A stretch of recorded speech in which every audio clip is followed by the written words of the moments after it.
श्रुती अजून घरी आली नव्हती. त्यात कावेरीबाईही घरात नव्हत्या. थोड्याच वेळात कावेरीबाई घरी आल्या. त्यांनी एक रागीट कटाक्ष शौर्यकडे टाकला आणि त्या त्यांच्या रूममध्ये जायला निघाल्या. तो शौर्यने त्यांना थांबवलं. मॉम, श्रुतीचा काही फोन म्हणजे ती आली नाही अजून. अरे वा, तुला कधीपासून तिची काळजी वाटायला लागली? मॉम प्लीज, ती तिच्या वडिलांकडे काही दिवसांसाठी गेली आहे. तू काळजी करू नकोस. इतकं बोलून त्या त्यांच्या रूममध्ये निघून गेल्या. आता पुढे. श्रुती अशी अचानक आल्यामुळे वसंतरावांना थोडंसं खटकलं होतं. पण सध्या त्यांनी तिला काहीही विचारायचं टाळलं. जेवतानाही ती जास्त बोलत नव्हती. जेवणे झाल्यावर श्रुती थोडा वेळ नाक्यावर जाते सांगून घरातून बाहेर पडली. बऱ्याच दिवसांनी आज ती तिच्या चंडाळ चौकडीसोबत नाक्यावर गप्पा मारत बसली. तिकडे शौर्य मात्र अस्वस्थ झाला होता. आज पहिल्यांदा श्रुती त्याच्यापासून दूर गेली होती. ते दोघे एकत्र आल्यानंतर कायम तो तिच्यावर त्याच्या प्रेमाचा वर्षाव करत होता. श्रुती प्लीज यार, कम बॅक. तुझ्याशिवाय नाही आहे गं दुसरं कोणी. कसा तुझा गैरसमज दूर करू? शौर्याची एक छोटीशी चूक त्याला महागात पडली होती. श्रुती शरीराने तिच्या मित्रांसोबत होती, पण मनाने ती शौर्याजवळ होती. तिने कावेरीबाईंना फोन करून शौर्याविषयी चौकशी केली. आजची रात्र कशी काढणार होते ते दोघं, ते त्यांनाच ठाऊक नव्हतं. दोघेही एकमेकांसाठी झुरत होते, तळमळत होते. श्रुतीला रणदिवे सरांचा फोन आला होता. श्रुती, तो पकडलेला माल त्यांचा अजून आपण काहीच केलं नाहीये. सर, तो सगळा माल कसा नष्ट करायचा ते कळत नाहीये आणि जास्त दिवस ठेवताही येत नाही. मी ACP सरांशी बोलून बघतो ते काय म्हणतायत ते. सर नको. श्रुतीच्या कुरापती डोक्यात आता एक आयडिया आली होती. सर, पोलीस स्टेशनला येऊ शकता आता? आता?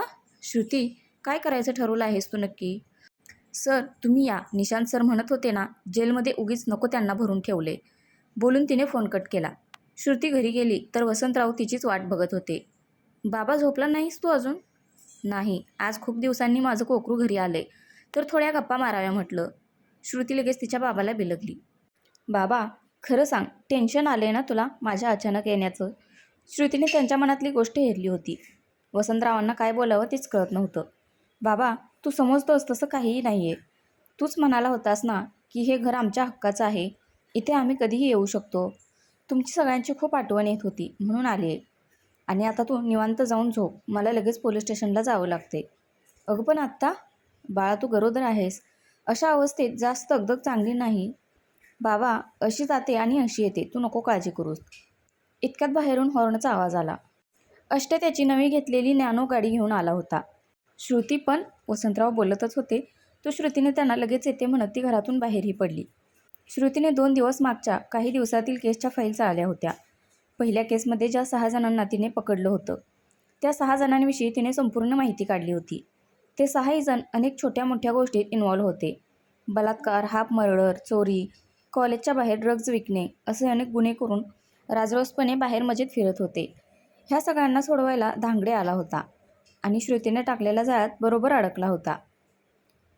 काही वेळातच श्रुती पोलीस स्टेशनला पोहोचली. रणदिवे सर आणि प्रसाद सगळेच आले होते. नाईक इन्स्पेक्टरला काही इन्फॉर्मेशन देऊन श्रुतीने त्या 6 जणांना बाहेर काढले आणि जो लाखोंचा माल पकडला गेला होता तिथे त्यांना आणले. त्या 6 जणांना तर वाटलं आपली सुटका होते ह्या सगळ्यातून. त्यांची आता विचारपूस करणारंही कोणीच नव्हतं. त्यामुळे श्रुतीने त्यांना ह्या सगळ्यातून एन्काउंटर करून कायमचं मुक्त केलं होतं. थोड्याच वेळात प्रेस आणि मीडिया पोलीस स्टेशनमध्ये हजर झाली होती. त्या 6 जणांच्या बॉड्या रक्ताच्या थारोळ्यात पडलेल्या होत्या. मीडियाचे कॅमेरे सगळीकडे फिरले. मीडिया आणि प्रेसवाले सगळे आता रणदिवे सरांना प्रश्न विचारू लागले. त्यांनी श्रुतीचे नाव त्यांना सुचवले. सगळे कॅमेरे आता श्रुतीकडे वळले.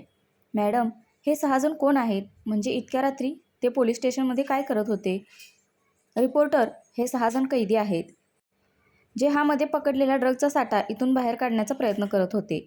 श्रुती, पण मॅडम, हे कैदी इथे आले कसे? रिपोर्टर, जेलमधून पळून जायचा प्रयत्न करत होते हे 6 जण. कदाचित हा माल इथे आहे हे त्यांना आधीच ठाऊक असावं, त्यामुळे ह्या मालाचा टेम्पो घेऊन पळून जायच्या तयारीत होते. पोलिसांनी त्यांना थांबवायचा प्रयत्न केला तर त्यांनी पोलिसांवर अटॅक करायचा प्रयत्न केला. त्यामुळे मग आमच्या सहकाऱ्यांनी प्रतिहल्ला केला. त्यात हे 6 जण जागीच ठार झाले. सुदैवाने आमच्या कोणत्याही सहकाऱ्याला कोणतीच इजा झाली नाही. श्रुती मॅडम, हा ड्रगचा साठा अजून किती दिवस इथे ठेवणार आहात? म्हणजे पुन्हा असं काही होण्याची शक्यता आहे. रिपोर्टर, श्रुतीने तो सगळा माल टेम्पोतून बाहेर काढायला लावला आणि मीडियासमोर त्या लाखोंच्या ड्रगच्या साठ्याची होळी केली.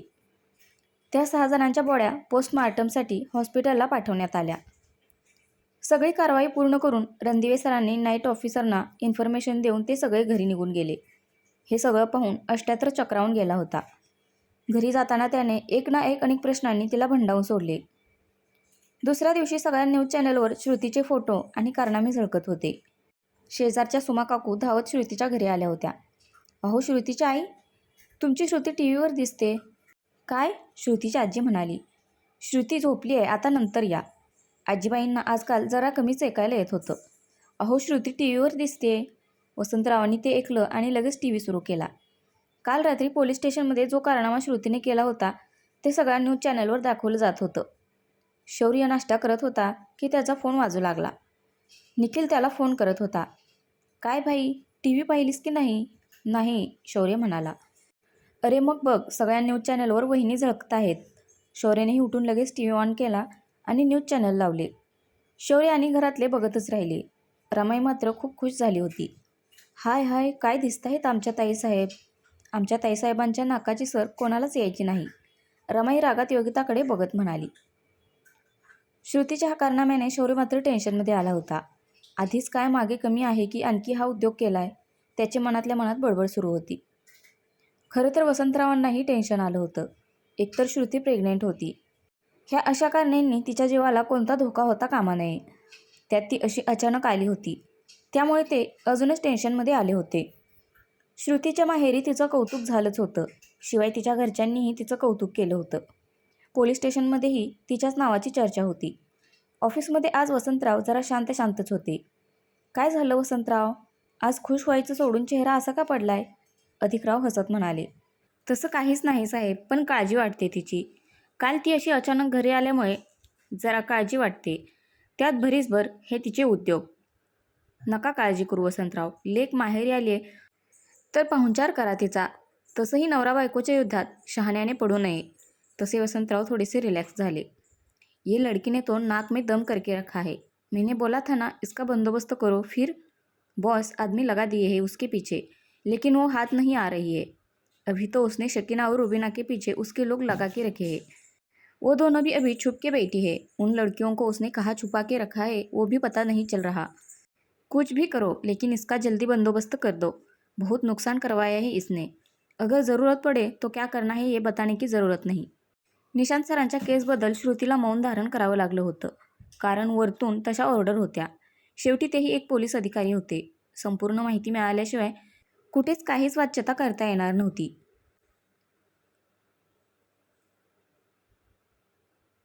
आज पोलीस स्टेशनमध्ये निशांत सरांना भेटायला त्यांची पत्नी आणि 2 मुले आली होती. पहिल्यांदा आज सगळे त्यांना पाहत होते. निशांत सरांच्या सगळ्या प्रॉपर्टीवर स्टे आणला होता, पण श्रुतीने त्यांच्या राहत्या घरावर स्टे आणू नका असं ACP सरांना सांगितलं होतं. सध्याची त्यांच्या पत्नीची अवस्था श्रुतीला बघवली गेली नाही. निशांत सरांच्या चुकीची शिक्षा त्यांच्या पत्नी आणि मुलांना मिळणार होती. ते तिघेही भेटून गेल्यावर श्रुती निशांत सरांना भेटायला गेली. पाहिलंत का सर, तुमच्या पत्नी आणि मुलांची अवस्था. तुझ्यामुळे झाले हे सगळं. तू कारणीभूत आहेस ह्या सगळ्याला. निशांत सर श्रुतीवर ओढत बोलत होते.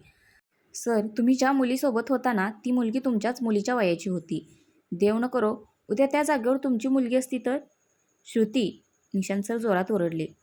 का सर, त्रास झाला? त्या मुली पण त्यांच्या आईवडिलांच्या काळजाचा तुकडा आहेत.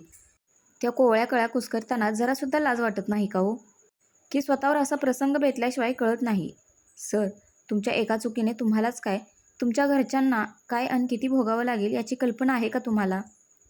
उद्या तुमच्या पत्नीला ह्या गोष्टी कळल्या तर तुमच्याविषयी काय विचार करतील, हाही विचार तुमच्या मनाला नाही शिवला का?